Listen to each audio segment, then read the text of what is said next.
S. Lasin. Companies divide large and diverse markets into segments based on distinct consumers' needs and wants. They must identify which segments they can serve effectively through a deep understanding of consumer behavior and strategic planning. Successfully targeting and satisfying the right segment is crucial for marketing success. A market segment is a group of customers with similar needs and wants. Marketers must identify these segments and choose which one to target. Geographic segmentation categorizes the market based on location, such as nations, states, or cities. Companies may focus on specific areas or separate broadly while considering local differences. For demographic segmentation, divides the market based on factors like age, income, gender, and social class. Marketers may favor this approach because it relates to consumer needs, is easy to measure. Consumer needs change with age. Leading brands like Crest and Colgate to create products or for different age groups. Some companies like Pampers further refine its invitation to target specific life stages. Life stage refers to significant personal events like marriage, divorce, or caregiving. Marketers can target this stage by offering products and services that address people's major concerns. Gender influences consumer behavior due to both biological differences and social conditioning. Men and women often have distinct attitudes and purchasing patterns. Income segmentation is commonly used in industries like automobiles and travel, but income alone doesn't always determine purchasing behavior. For example, blue-collar workers were early adopters of color TVs because it was a cost-effective alternative to entertainment outside the home. Generation is shaped by the cultural, political, and economic events for its formative years influencing its values and perspectives. People within the same generation tend to share similar experiences, preferences, and behaviors. Assalamualaikum warahmatullahi ta'ala wabarakatuh. My name is Naira Omar. So, ngayon is i-discuss ko yung aking part sa chapter 8 medyo sa grupo namin. So, number 1 is ang aking part pala is market segmentation strategy 8. So,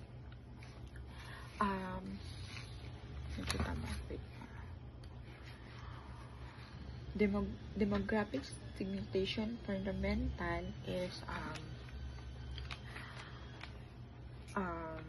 demographic segmentation introduce a primary method for dividing a consumer market. So, for example, is sa New Balance.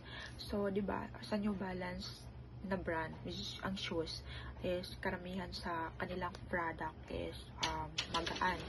So, ang New Balance is meron silang gino-offer na shoes na magaan para sa mga matatanda. So, yun ang example niya. So, by the way pala guys, is kung meron kayong parang hindi maintindihan, like parang hindi ko masyado ma-pronounce ng mayos yung words kasi nga until now is healing pa ako kasi nung last week pa ako na discharge kasi nga meron ako nagka-diferensya dito kasi hindi ako masyado makakapagsalita ng malakas or parang malakas yung kasi parang merong nahihila dito banda sa ano ko din masakit. Kaya kung mapapansin nyo is mabagal lang ako magsalita and yung ibang words na mahirap i-pronounce is hindi ko masyado ma-pronounce kasi yun nga hindi pa ako masyado okay. So kung mapapansin nyo is nung last week, hindi ako nakapasa.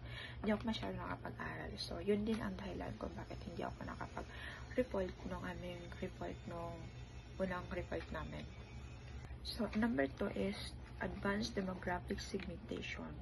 Yun yung demographics, value na ba inside, they are work best when you combine with other segmentation method.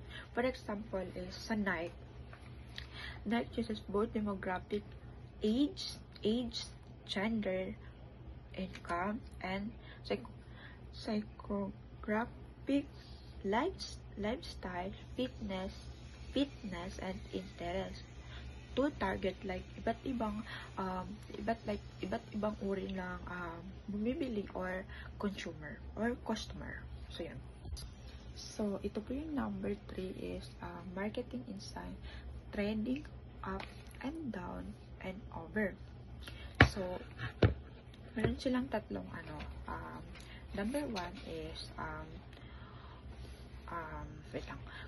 consumer upgrade to premium product or service. So example dyan is nalagay ko dyan sa PPT ko is customer trading up from Toyota to latest from luxury. So another example po is halimbawa ang gamit ko ngayon na phone is Oppo. So bumili ako ng bagong cellphone, which is iPhone 16 Pro Max, which is nauusok ngayon. So ito naman yung pangalawa is trading down. Consumer for more affordable alternative. So example nito is sa PPT ko is switching from Starbucks to McDonald's coffee for affordability. So ang aking example na may ginawa kong example dito is halimbawa ako dati is naka Chanel bag ako or LV or iba pang mga luxury brand na bag. So ngayon is ang binibili ko na lang na bag ay yung House Little Bunny. Ewan ko kung familiar kayo, pero isa local brand na bag. So ang House Little Bunny kasi is affordable lang yung price and maganda rin yung quality. So sa trading over naman po is consumer which is between brand at similar price points.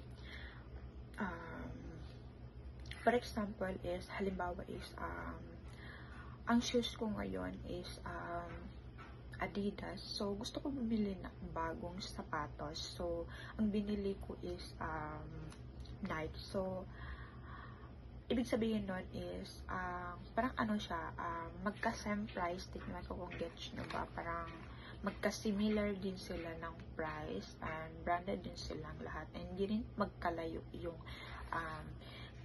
price. So yun ang ibig sabihin ng trading over, parang magka-same lang sila ng price or di rin talaga magkalayo yung price nila kumpara sa Nike at saka Adidas. So introduction graphic segmentation. So graphic segmentation complement demographic factor by the categorizing consumer based on their lifestyle and personalities and value. So lifestyle is activities, interests, opinion that shape pressing decision. Value, core belief that guide the consumer behavior and brand loyalty. For example, sa abaya naman po ay binibili ng kapwa nating mga Muslim upang takpan ang kanilang aura. So personality, individual that includes brand preference and product choice. So, for example is, halimbawa is, mayaman ako. So, siyempre, ang gusto kong dress ay yung mga mamahalin din at saka yung kakaiba, yung ganun na, personality. So, social class. So, social class naman po ay, halimbawa, attorney ako. So, yung sinusuot ko or yung lagi kong sinusuot is coat, like based kung ano ako, kung ano kong klaseng tao, parang ganun siya. Or gusto ko lagi kong sinusuot is yung parang nagmumukha pa din ako, yung parang nagre-reflect din or na attorney ako. So, ganun yung social class, parang personality, parang magka-similar din sila ng personalities. So, next naman is ano na ito siya, pang 5 or pang 4. Analytical technique from psychographic segmentation. So, research method, best practice. So, yun siya. Sa research method is more on ano lang man ito siya, focus on interview, best practice, combined with demographic data, use a multiple source, and update of regularity, then taste assumption with market research. So, yun lang naman ang ano lang. So, next, meron pala ako ang example dito sa analytical technique psychographic segmentation. So, for example is sa Shopee or sa Facebook. So, kung ano yung sinesearch ko or yung lagi kong pinapanood, ay yung ang parang laging dumadaan or nakikita ko sa aking Shopee account or sa Facebook, parang nababasa ng Shopee ang aking mga parang habit or yung mga gusto ko ba, parang ganon siya, or parang marami silang pinapalabas or parang nire-recommend, parang ganon ang example na dito sa analytical technique in psychographic segmentation.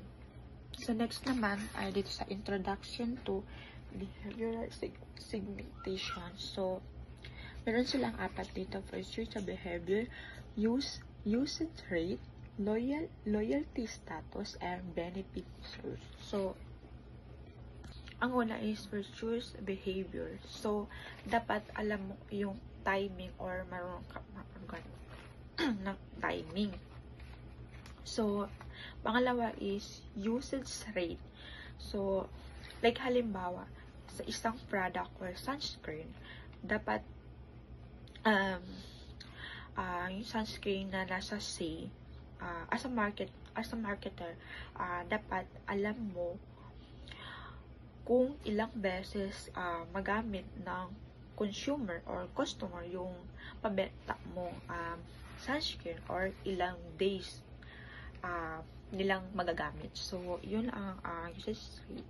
So, loyalty status naman po is dapat alam mo yung trending ngayon. Like, halimbawa is sa beauty drinks. So, dapat alam mo kung paano mo pabalikin ang iyong customer or para maging loyal sila, kung ano yung dapat balik-balikan nila sa'yo. So, sa benefit source naman po is, halimbawa, sa beauty drinks din po ay dapat alam mo kung ano yung advantage ng iyong product. Like, halimbawa, nakakapayat or nakakaputi, parang ganun siya yung benefits. Second to the last is behavior segmentation data. So, merong data collection, gathering information on customer interaction and person pattern analysis, identifying a meaningful behavior across a trend. So, targeted campaign, creating a personalized marketing based on the behavioral insight. Continuous derivative updating a strategies and based on a new behavior data.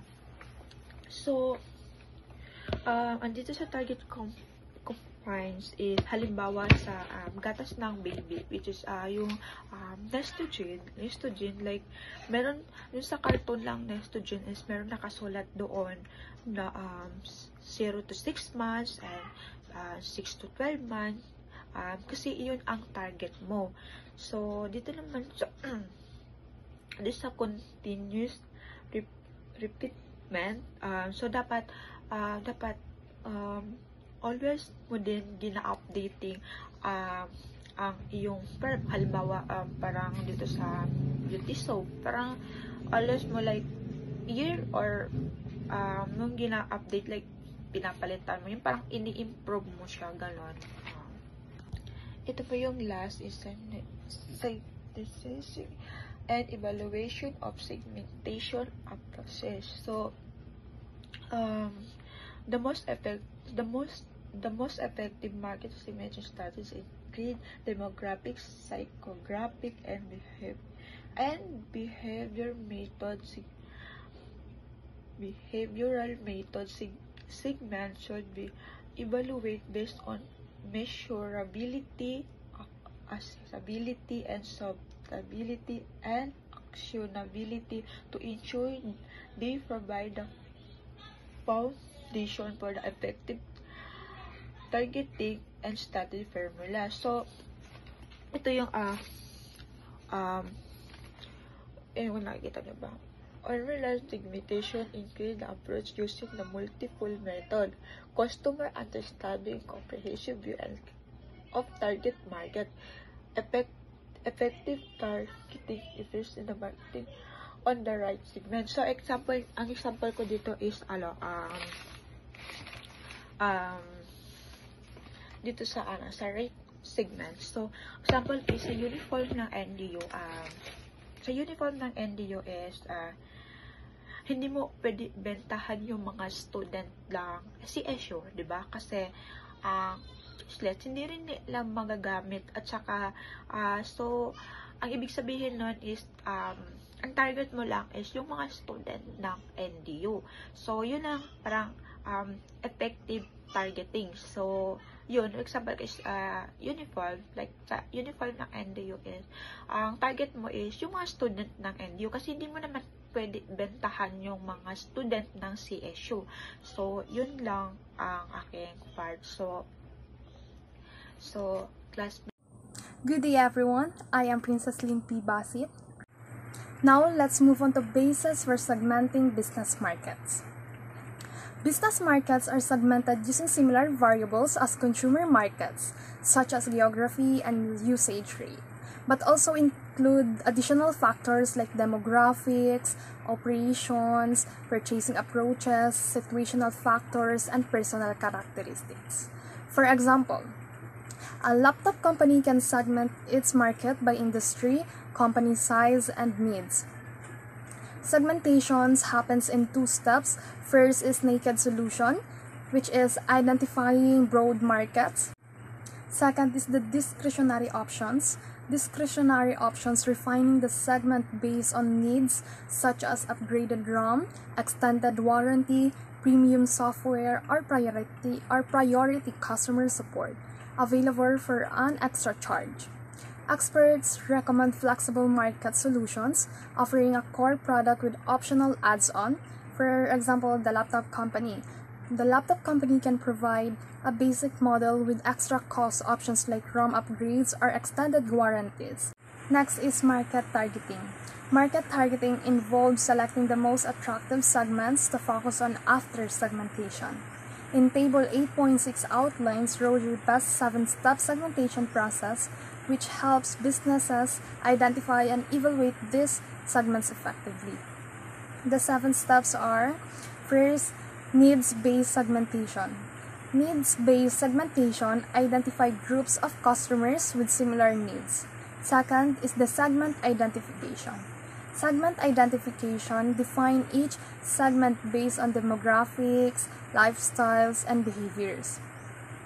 Third is the segment attractiveness. Segment attractiveness assess market potential using factors like competition and growth. Fourth is the segment profitability. Segment profitability analyze which segments are financially viable. Panglima is the segment positioning. Segment positioning develop a value proposition and pricing strategy for each segment. Pang-anim is the segment acid test. Segment acid test tests the positioning strategy's effectiveness. And the last but not the least is the marketing mix strategy. Marketing mix strategy is the implement the strategy by aligning product, price, promotion, and place.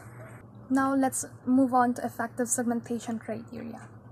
For segmentation to be useful, it must meet 5 criteria. First is the measurable. Measurable can assess size, purchasing power, and characteristics. Second is substantial. Substantial, large, and profitable enough to target. And the third is accessible. Accessible can be reached effectively. And the fourth is differentiable. Differentiable is distinct and responds differently to marketing. And the fifth criteria is actionable. Actionable can develop strategies to serve the segment. Next is Michael Porter identified 5 forces that determine a market or segment's long-term attractiveness. First is the threat of intense segment rivalry. A segment is unattractive if it has many strong competitors, high fixed costs, or exit barriers, leading to price wars and advertising battles. Second is the threat of new entrants. The most attractive segment has high entry barriers and low exit barriers. Low entry barriers and high exit barriers create overcapacity and low profits. Third is the threat of substitute products. It is a segment that is unattractive when alternatives exist, limiting pricing and profitability. Fourth is threat of buyers' growing bargaining power. It is a segment that is unattractive if buyers are concentrated, price sensitive, or able to switch easily. And the fifth is threat of suppliers' growing bargaining power. It is a segment that is unattractive if suppliers can raise prices or limit supply. Now let's move on to evaluating and selecting the market segments.